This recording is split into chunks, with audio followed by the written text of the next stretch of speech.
বাস ট্রাকের ব্যবসা নাকি বড় সম্ভাবনাময় শেয়ার?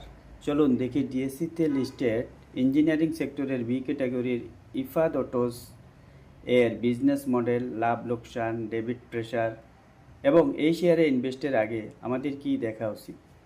আসসালামু আলাইকুম, trade with stop loss BD চ্যানেলের পক্ষ থেকে স্বাগতম।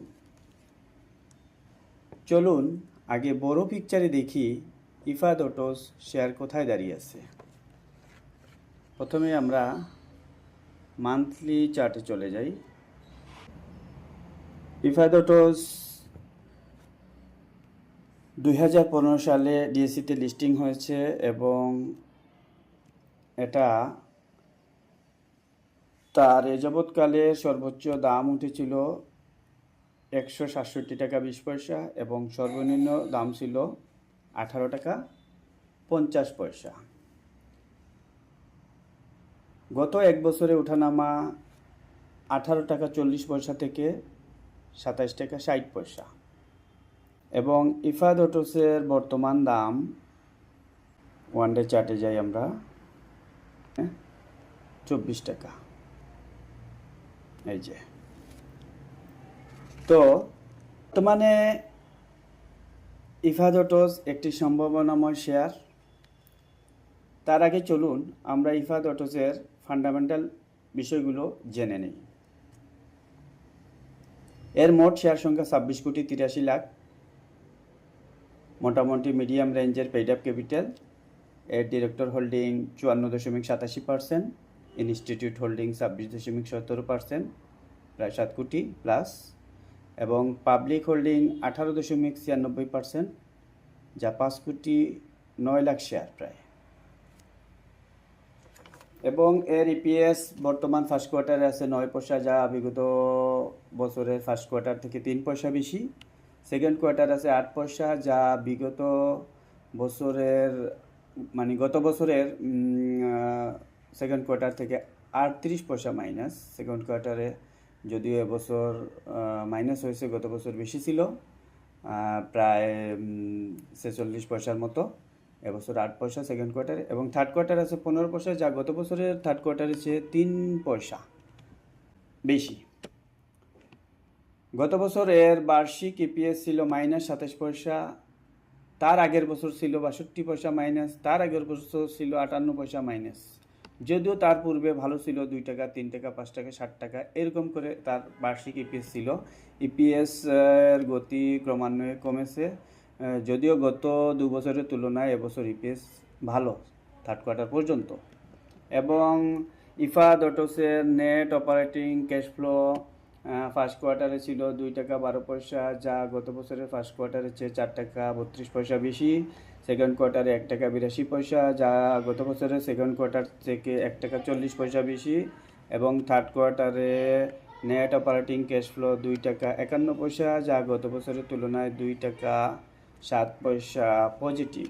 অর্থাৎ নেট অপারেটিং ক্যাশ ফ্লো চমৎকার। এবং ইফাদ অটোসের রিজার্ভ 586 কোটি এবং লোন আছে লং টার্মে 40 কোটি, শর্ট টার্মে 12 কোটি। লোনের পরিমাণ যদিও কম। ডিভিডেন্ড হিস্টোরি ইফাদ অটোসের 2% ক্যাশ, তার আগে রেগুলার 10% ছিল, যদিও গত 2 বছর তার ডিভিডেন্ড হিস্ট্রি ভালো না। আমি যতটুকু জানি ইফাদের মূল আয় আসে 3 জায়গা থেকে।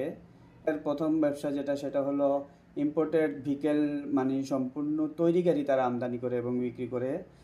দ্বিতীয় ব্যবসা যেটা তারা একটা ব্যবসার অংশ, ম্যানুফ্যাকচারিং এবং অ্যাসেম্বলিং, বিদেশ থেকে পার্টস এনে এবং দেশে অ্যাসেম্বলিং করে বা বিক্রি করে। এটা ইফাদ অটোসের একটা বড় সেগমেন্ট।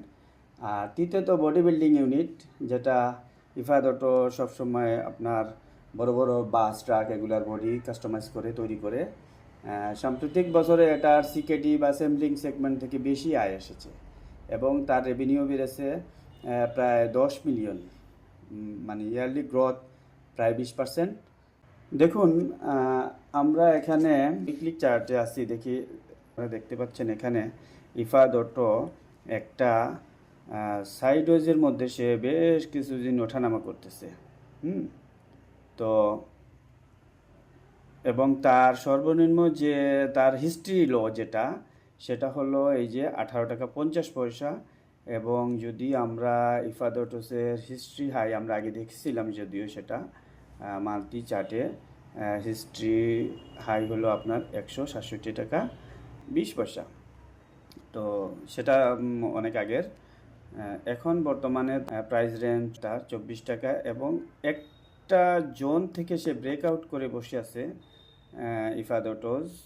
আর সবচেয়ে আকর্ষণীয় যে বিষয় সেটা হলো ইফাদ অটোসের ভলিউম বারগুলা আপনারা খেয়াল করবেন, তার ভলিউম কিন্তু ক্রমান্বয়ে বাড়ছে প্রায় সমসাময়িক প্রাইস রেঞ্জে, অর্থাৎ 18 থেকে 22-20 এই লেভেলে।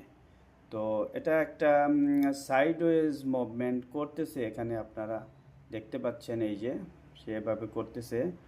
তো আমি আশা রাখি ইফাদ অটোস যদি সামনে যে রেজিস্ট্যান্স সেটা হলো আপনার এখান থেকে 27 টাকা 80 পয়সা বা 27 টাকা 50 পয়সা, 28 টাকা আমরা ধরলাম, 28 টাকা লেভেলটা যদি আমরা এখানে এই যে 27 টাকা 50 পয়সা লেভেল ক্রস করে যদি সে টিকে থাকতে পারে এবং তার ভলিউম বাড়ে, তাহলে ইফাদ অটোস ভালো কিছু হবে বলে আমি মনে করি। এবং এটা একটা সম্ভাবনাময় শেয়ার, আপনারা এটা একটু খেয়াল রাখবেন। তো আমরা এখানে মূলত যেটা দেখব সেটা হলো তার যে ভলিউম। দেখুন, আমরা যদি মান্থলিতে যাই, তার ভলিউম বাড়ছে, আসলে তার যে ডাউনফল যখন 15 সাল থেকে দেখেন সে একটা লম্বা প্রাইস করেছে, এখান থেকে ফল করে সে আবার 167 টাকা লেভেলে গেছে, সেখান থেকে একটা ডাউনফল দিয়ে নিচে চলে আসছে। এবং এখানে দেখেন তার কিন্তু এই যে এখানে ভলিউম কিন্তু কম ছিল, এই যে দেখুন আপনারা ভলিউম কম ছিল এই রেটের সাথে। হ্যাঁ, তারপরে সে এখানে এসে একটা আপ ডাউন করে সাইডওয়েজের মধ্যে সে ট্রেড হয়েছে। তারপরে আবার এখানে তার এখানে সম্ভবত এখানে ফ্লোর প্রাইস ছিল, এবং তার ফ্লোর প্রাইজের যে আপনার ভলিউম সেটা কিন্তু একেবারে কম, নাই বললেই চলে। এখান থেকেও কিন্তু আপনার ইফাদ অটো কী করেছে দেখেন, আবার সেটা ডাউনফল করেছে এখান থেকে দেখেন। কিন্তু আমার প্রশ্ন হলো, এই ডাউনফলের এগেনস্টে ভলিউম কোথায়? এই ডাউনফলের এগেনস্টে ভলিউম কই? এই যে ডাউনফলটা ইফাদ অটো এখানে এই যে তারপরে যে ডাউনফল করলো, এখানে তার ভলিউম কই? এখানে তার ভলিউম কই? কোনো ভলিউম নেই। তারপরে দেখেন, এটা কিন্তু মান্থলি চার্ট, আপনারা নিচে যে আপনারা ভলিউমগুলো দেখতেছেন এগুলা আপনার মান্থলি ভলিউম। এই যে দেখেন এই ভলিউম। বর্তমানে আমরা যদি এটা উইকলিতে দেখি, উইকলিতে যাই, চলুন উইকলিতে, ভিডিও একটু বড় হয়ে যাচ্ছে, আপনারা একটু ধৈর্য সহকারে দেখবেন। দেখেন উইকলিতে তার ভলিউম যথেষ্ট ভালো। চলুন আমরা ডে চার্টে যাই আবার, তার ভলিউম রেঞ্জগুলা এই যে। কিন্তু যখন সে জায়গাটায় যখন সে ডাউনফল করেছে, এই জায়গায় যখন সে ডাউনফল করেছে, এই জায়গায় যে সে যখন ডাউনফল করেছে, এসব জায়গায় কিন্তু আপনি দেখেন এই যে ভলিউম একেবারে জিরো, এই যে এখানে ভলিউম একবারে নেরো ভলিউম। হ্যাঁ, কিন্তু সে যখন আবার মনে করেন যে আপে গেছে, দেখেন এখানে ভলিউম, তারপরে এখানে যখন আপে গেছে ভলিউম, এখানে যখন আবার আপে গেছে ভলিউম, আবার এই জায়গায় যখন আপে গেছে দেখুন ভলিউম, আবার বর্তমানে আপে গেছে তার ভলিউম। এই ভলিউমগুলো আপনারা কাউন্ট করবেন এবং ভলিউম অ্যানালাইসিস করে আপনারা শেয়ারে এন্ট্রি নেবেন। আশা করি ইফাদ অটোসে আপনার এই যে প্রাইসের স্লো আপ ডাউন, এখানে যদি আপনারা সম্ভাবনা তৈরি করতে পারেন এবং শেয়ারে এন্ট্রি নিতে পারেন, আশা রাখা যায় ইফাদ অটোস থেকে আমরা একটা ভালো প্রফিট নিতে পারবো, যদিও একটু সময় নিতে পারে। তো শেয়ার মার্কেটে যদি ধৈর্য সহকারে আমরা যারা রিস্ক ফ্রি প্রফিট নিতে চাই, আমার মনে হয় ইফাদ অটোস ভালো হবে। আমি আর আমার ভিডিওটা লম্বা করতে চাই না। তো আপনারা ভালো থাকবেন, আপনারা নিজের বিবেক বুদ্ধি দিয়ে শেয়ার কেনাবেচা করবেন। আমার এই অ্যানালাইসিস শিক্ষামূলক। সবাইকে আবার ঈদের শুভেচ্ছা জানিয়ে আসসালামু আলাইকুম।